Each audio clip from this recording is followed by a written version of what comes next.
नमस्कार, स्वागत है आप सभी का भारत टीवी लाइव में। आपके साथ मैं हूं अंजलि त्यागी। आइए खबरों की शुरुआत करते हैं। चीन में human Meta Numa virus HMPV तेजी से फैल रहा है और अब ये वायरस भारत में भी पैर पसारने लगा है।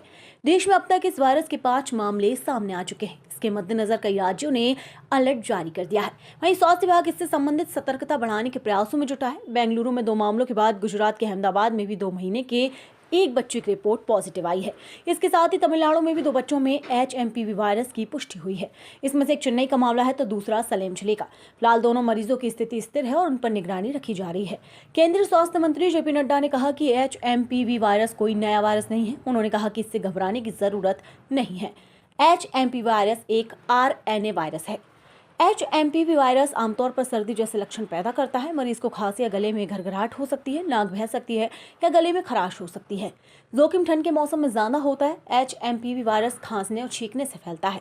संक्रमित व्यक्ति के संपर्क में आने से फैलता है। वायरस संक्रमित व्यक्ति से हाथ मिलाने से फैल सकता है। संक्रमित होने पर 3 से 5 दिनों में लक्षण दिखने लगते हैं। खांसी और बुखार इसके सबसे सामान्य लक्षण है। निमोनिया और ब्रोंकाइटिस का खतरा हो सकता है। छोटे बच्चों पर इसका सबसे ज्यादा असर होता है। इस बीच HMPV वायरस को लेकर गुजरात, कर्नाटक, दिल्ली और महाराष्ट्र सरकार ने दिशा निर्देश जारी किए हैं। ऐसा कुछ खबरें चल रही हैं मीडिया में जिसमें ये कहा गया है कि चाइना में मेटान्यूमो वायरस का एक आउटब्रेक है और सीरियस है। हमें ऐसा नहीं लगता इन द सेंस कि यहाँ पे मेटान्यूमो वायरस एक नॉर्मल रेस्पिरेटरी वायरस है जो जुकाम जैसी बीमारी करता है या कुछ लोगों में फ्लू जैसे सिम्टम्स हो सकते हैं, खासकर जो बहुत बूढ़े लोग हैं या बहुत 1 साल से कम उम्र के बच्चे हैं। लेकिन ऐसी कोई सीरियस बीमारी नहीं है जिससे चिंता करने की जरूरत है।